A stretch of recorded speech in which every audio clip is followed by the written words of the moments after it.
নমস্কার বন্ধুরা, সুতৃষ্ণার রান্নাঘরে আবারও একবার স্বাগত জানাই সবাইকে। কেমন আছো তোমরা? আশা করি সবাই খুব ভালো আছো। আমিও খুব ভালো আছি। আজ আমি তোমাদের একদম ঝরঝরে কিভাবে ফ্রাইড রাইস বানানো হয় সেটাই আজ তোমাদের দেখাবো। ছোট থেকে বড় সকলেই এখন ফ্রাইড রাইস খেতে ভালো লাগে, রোজ ভাত খেতেও ভালো লাগে না। মাঝে মধ্যে এইভাবে বানিয়ে খাবে, খুবই ভালো লাগবে খেতে। চলো কিভাবে আমি ফ্রাইড রাইস বানাচ্ছি তোমাদের দেখাবো আজকে।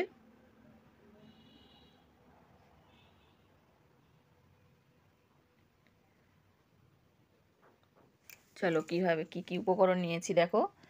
এখানে নিয়েছি মটরশুঁটি আর ক্যাপসিকাম, গাজর আর বিনস নিয়েছি আর কিশমিশ ভিজিয়ে রেখেছি। চালটা ভালো বাসমতি চাল ভালো করে ধুয়ে 30 মিনিট জলে ভিজিয়ে রেখে দেব।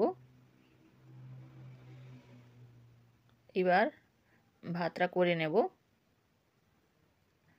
জলটা ফুটে গেলে তারপর চাল দেব। এই দেখো জল গরম হয়ে গেছে, এবার চালটা দিয়ে দিলাম।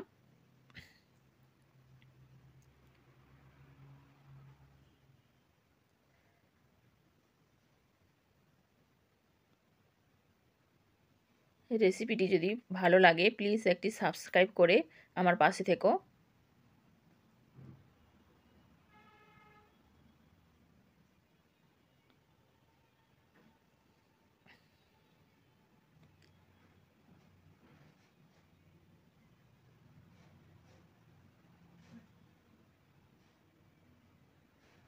এই দেখো ভাত ফুটে উঠেছে জল। ভিনিগার দিয়ে দিলাম 1 চামচ। ভিনিগার দিয়ে দিলে ভাতটা সাদা হবে, খুব সুন্দর দেখতেও ভালো লাগবে, একদম অনুষ্ঠান বাড়ির মতো। নুন দিলাম,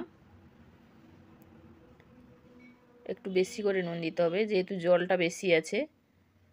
জল বেশি না দিলে ঝরঝরে হবে না। এই দেখো ভাত হয়ে গেছে, এইবার নামিয়ে নেব। 80% ভাত করে নেব।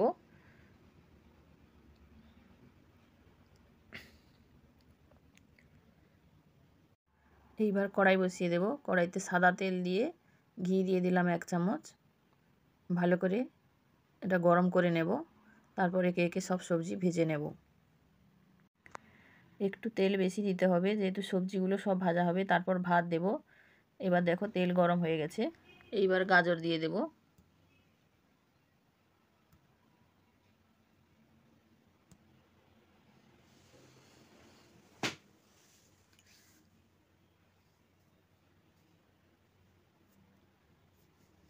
গাজরটা কিছুটা ভাজা হয়ে এলে এরপর বিনসগুলো দিয়ে দেব।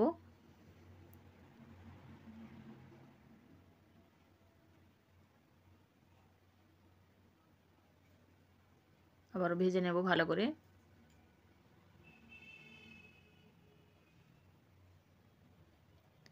বিনসও কিছুটা ভাজা হয়ে গেছে। এরপর নুন দিয়ে দিলাম, পরিমাণ মতো নুন দিলাম।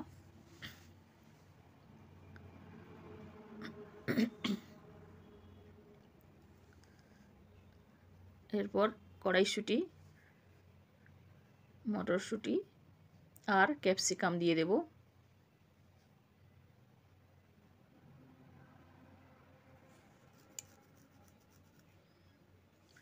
তোমরাও বাড়িতে এইভাবে ট্রাই করো, দেখবে খুবই ভালো লাগবে, একদম অনুষ্ঠান বাড়ির মতো খেতেও দুর্দান্ত লাগবে। আর আমার ভিডিওটি যদি ভালো লাগে প্লিজ একটি লাইক আর সাবস্ক্রাইব করে দিও।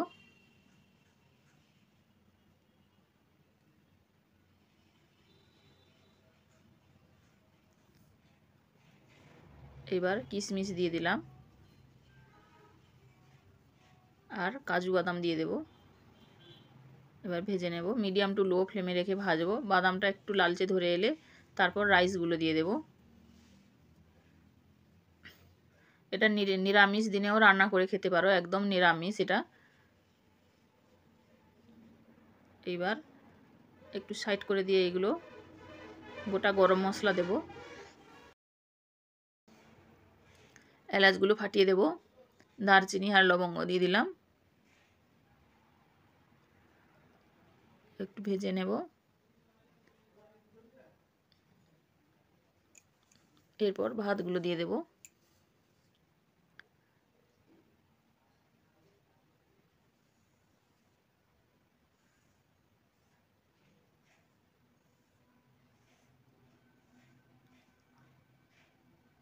নুন দিলাম স্বাদ মতো,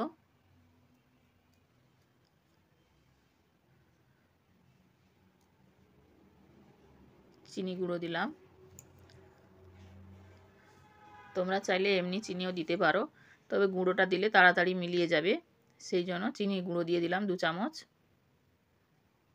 এবার ভালো করে নেড়ে নেব। ভালো করে গোলমরিচের গুঁড়ো দিলাম 1/2 চামচ।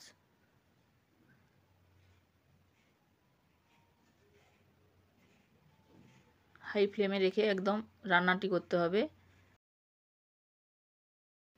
নাহলে ভাত ভেঙে যাবে সব রাইস। দেখো কি সুন্দর হয়েছে দেখতে। এবার শেষে 1 চামচ ঘি দিয়ে নামিয়ে নেব।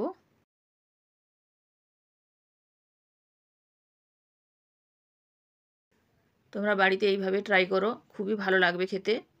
এ দেখো কতটা ঝরঝরে হয়েছে। আর আমার ভিডিওটি যদি ভালো লাগে একটি লাইক আর সাবস্ক্রাইব করে আমার পাশে থেকো। কত সুন্দর হয়েছে দেখতে দেখো। ভিডিওটিও আমি এইখানেই শেষ করব। পরের একটি রেসিপি নিয়ে আবার হাজির হব তোমাদের কাছে। ততক্ষণে সবাই ভালো থেকো, সুস্থ থেকো। ধন্যবাদ।